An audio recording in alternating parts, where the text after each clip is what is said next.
guys, welcome back to my channel. Sorry it's been so long. Today I'm going to start a natural hair series where I'm going to be talking with women about their relationship with their hair. In particular, women of color, women with natural hair, you know, women that work with their hair on a day-to-day basis. That's what I'm interested in. So one of the main points that I want to get across in this video is that within the natural hair community, how important it is to appreciate women with different textures and different curl patterns. Just because I feel like it teaches you how to appreciate each other's differences and similarities. That's something that's very important to me. So today I'm here with Chelsea. We're going to be talking about her hair and her natural hair story. I think it's important to not judge somebody based off of their appearance or just because they have something different other than what you have. I think it's really important to share people's hair stories because you never know who you're inspiring, whether it be somebody your age, younger or older. But I think those are pretty much the main points that I want to convey in this video. One thing that I find really interesting about Chelsea is that she's never had her hair relaxed ever in her whole life. And you are 23 years old. I was born and raised in the South, which is very important for natural girls. I am from Charleston, South Carolina. I'm mixed biracial. My mother's black and my dad's white. And I think having a black mother will, one, change your life, but also she played a major factor into why I've never relaxed my hair. And from a young age, we moved from Charleston to Salisbury, North Carolina, which was a big shift in culture, a big shift in environmental factors. So I have kind of a mix of environments that really plays into my hair story. My mother is kind of the main reason why I've never relaxed my hair or had a perm. Well, she didn't let me relax my hair. I wanted to at a point, but she said, girl. And why do you think she said no? Well, my hair is kind of the one thing that really tied me to my black heritage. I felt that way. Yeah. And I think my mom felt the same way as well, because we've had some issues in her past where people didn't believe that I was her child because I was so pale and so white passing, I guess. So having curly hair was something that really sank me into being black and being her child. I grew up very pale and all of my cousins were dark skinned, and my brother, my older brother, was dark skinned as well. So I didn't feel kind of connected to my family besides my hair. So my hair was the one thing that really attached me to my black roots and my black heritage. And I think my mom felt that same way, and that's why she never wanted me to alter it, because it was a very important part of who I am and who I was born to be. So my mom was really adamant about me never relaxing my hair, putting any type of chemicals in it. And it was kind of a special connection between her and I. So yeah, girl, ain't no perms in that house. No relaxers. You're gonna keep that straight frizzy hair. Straight frizzy hair. What were your experiences connecting with your family with your hair? Well, if you grew up with a lot of cousins, you know, braiding hair is kind of really essential into the bonding. And I had those moments of like being with them while they were doing that, but I couldn't really you didn't feel like you were joining on the activity? Yeah, because they would do my hair, but when I would try to do theirs, it's kind of like, well, you don't really know what you're doing, so why bother? And that felt kind of isolating. You know, your family is who you want to feel connected to, and the one thing, the one thing that I felt connected me to my black heritage was the thing that kind of pushed me away. It was deemed at the time that my hair was so easy to manage, and it's because they didn't understand the management that went into my hair. So what would they say? It was like a lot of passive aggressive comments, like, you know, I bet you don't have to deal with X, Y, and Z, or you know, just feeling very comments that made me feel isolated from them. And at the time, like you don't have problems using a comb or something like that? Yeah. And I've broken my fair share of combs. Believe me, girl. Your hair is so soft. I bet you don't have, I bet you don't put anything in it. I'm like, oh, I got like 5 products I put in this. It's still a lot of work, okay? Man, come on. Like, I use the same boar bristle brush. Because your hair humidifies quicker than, I feel like mixed hair humidifies more. It sucks in the water. And I still had the same struggles, but they were different. And you know, at that time you can really understand them. So did you ever try to braid their hair or? Yeah, it was kind of like I would try to attempt to, but it's kind of like, well, girl, you know what you're doing, so why bother? Because you don't have the same hair texture. Yeah, the type same of hair idea. texture. Mm-hmm. But I still wanted to, you know, Did that they- bonding moment. Did you play in your hair? Yeah, I mean, all did the they time. play in your hair? All the time, and that's where a lot of those comments came from when they're, you know, playing with my hair. I guess So they're while they played with your hair, they assumed that you Yeah. didn't have any issues with your hair. And it's like almost making me feel guilty about having my hair texture. And it's a weird place to think as a child, like, why do I feel bad about having this hair? It didn't make me feel good at the time. It just made me feel isolated. And kind of disregarding a potential struggle that you could have because, yeah, as a child, I mean, I'm sure your mom's doing your hair, you're not doing your hair, you know, or... Yeah, my mom was doing my hair how she had her hair done as a child. I have latches in my hair. I had those little knockaballs in your hair, my hair too. Yeah. She would take those boar bristle brushes and slick my hair back. It's like couldn't see. You know, I had the same hair experiences as them, but they didn't connect that our struggles were similar but not the same. That was more so in Charleston, right? So talk to me about your experience being in Salisbury. So when I moved to Salisbury, I was still pretty young, but I remember feeling, you know, different than other people, and it was because I didn't have any, you know, mixed kids around me. There weren't a lot of black kids around me. Yeah, so I was very out of my element socially, because I didn't really have much in common with them, you know? And in Charleston, we were surrounded by our family, which are black, and then moving to Salisbury, didn't really have a lot of diversity. It was most mainly around white people, and it was just kind of hard for me to Adjust? yeah, adjust and find people like myself, because I spent so much time around my mom's side of the family who are black, so I got used to, you know, being around black people. Then I come to Salisbury, and so I felt very disconnected with that. So my hair journey really started probably like in 2005 when I was in 5th grade, and Alicia Keys just came on the scene. So here I am, this little mixed girl, watching this other mixed woman on MTV playing the piano. I also played the piano, and I lost my mind. That was like the first time that I saw someone like me out in the world, you know, doing things, being visible. So from that moment, I wanted to be exactly like her. I had my mom's friend come braid my hair, and I was just living my fantasy, my Alicia Keys fantasy. And you felt actually connected. Yeah, you I felt know, connected to someone in the media. Right. And it's not like I was like watching a lot of television, it was mostly cartoons and stuff, but like that was the first person I felt like I remember when she came out too. She was kind of a big deal. So 2005, I felt really, you know, confident in my hair. I was really proud of it. Then I got to middle school, and that's where things changed. The very first day of school, I had my hair braided, my beads in, swinging back and forth, living my fantasy girl.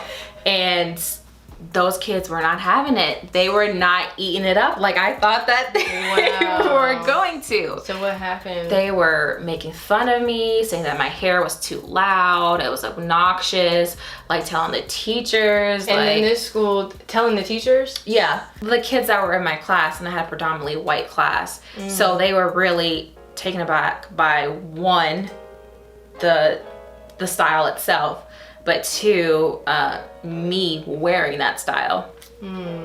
So, and this was all on the first day, and it was terrible. They just never saw girls with beads in their hair, or if they did, it would be like the cute little braid and like 2 or 3 beads. But I had mine like swinging back and forth.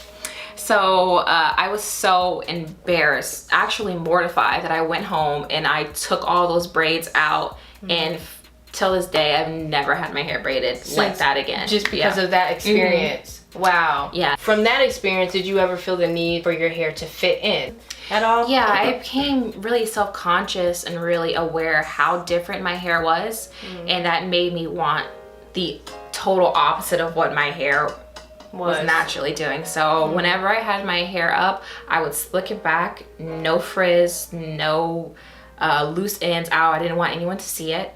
Then I started getting into trying to straighten my hair, which was a hot mess. Really? Why? It was like this cheap flat iron that my mom had. It was like kind of broken. Like one plate was like hanging off, and I like kind of would gently put it back together and straighten it. Gosh. And I would get so tired that I only do this half section, and I would put the rest up. And then I would wash my hair like a couple days later, and it's all stringy and ugly looking, and then that added on to my, you know, self-consciousness. This was around the time that I started asking my mom, well, begging my mom to get a relaxer. And Wow, so you did at one point in time actually ask your mom to want to get a relaxer. I really wanted one because I was tired of having to deal with it. I just wanted my hair to look like everyone else's. I'm not gonna say I wanted to look like everyone else. I wanted to not stand out. And having curly hair at this school having it be such a focus. Yes, it would make you stand out. So I just wanted to be, you know, blend in as much as possible. Were you ever like teased about your hair or made fun of? I was called puffball a lot. I would say my hair looked like a cloud. Random kids always wanting to come up and touch my hair, which I don't like being touched, but you just kind of have to like laugh along with them and say, oh, how strange that is, you know? So it just like, it made me feel even more isolated because I had this anomaly of a hair and it just made me feel really uncomfortable. It felt like my hair was this entity that nobody else liked or understood, so I was trying to tame it as much as possible. So we talked a little bit about your elementary school experiences with your hair, your middle school experiences. So how was your experience in high school? So high school, I became more comfortable with my hair because I was seeing more, you know, representation, but it still wasn't as big as it is today. So how did you become more aware of natural hair community? My senior year, I believe, my mom went natural. So she got perms for, you know, majority of my adolescent growing up into being a teenager. And so she started bringing in these like big tubs of shea butter, and she would start buying things for me because she was learning all this stuff and realized that this could apply to me as well. So she was buying me satin pillowcases, flexi rods.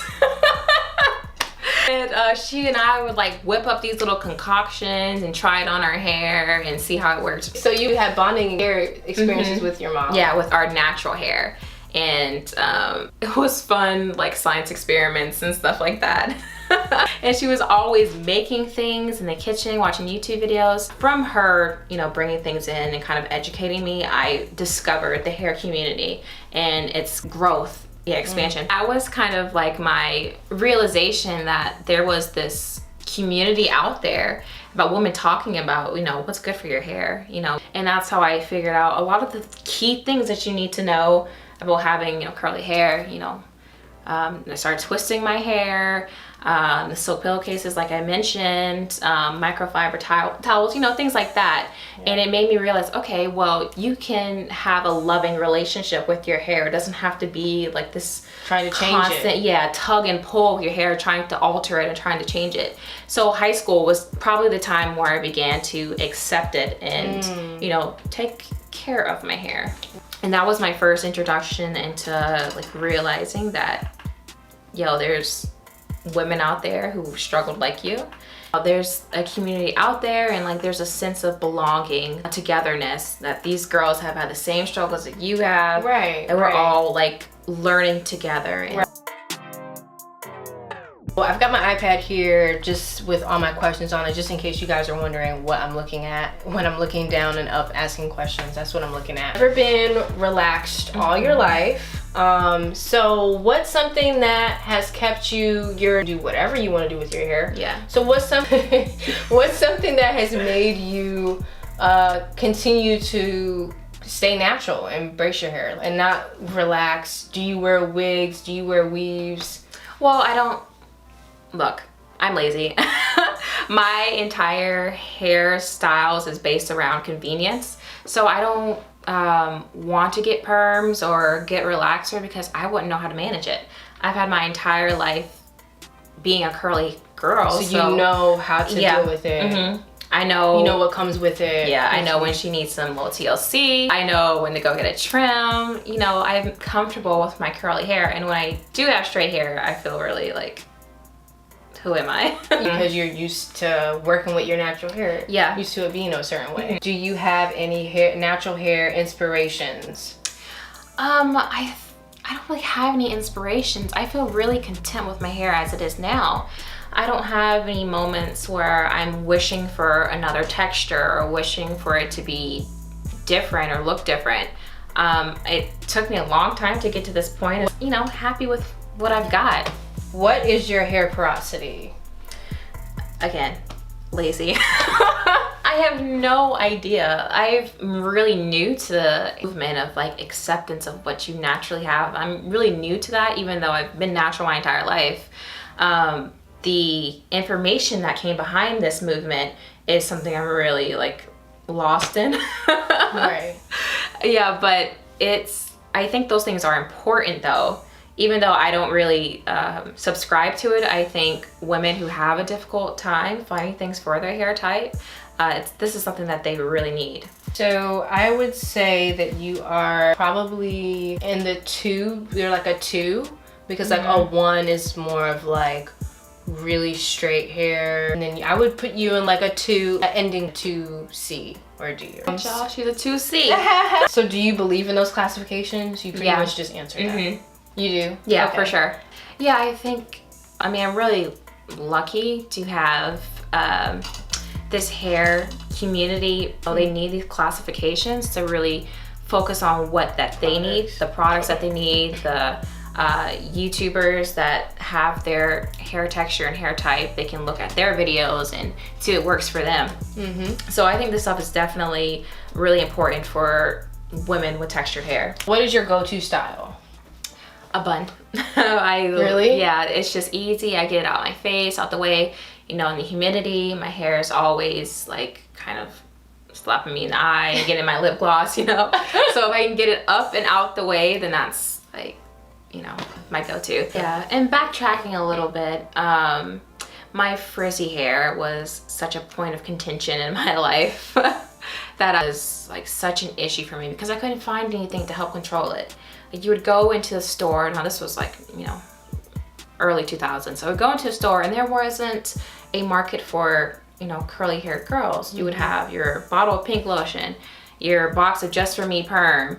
And it wasn't like you couldn't find anything to put on your hair. So I would just have to walk around with this frizzy hair and just, you know, deal with it, you know. You would do your hair in the morning. As soon as you walked out the door, it was a different person.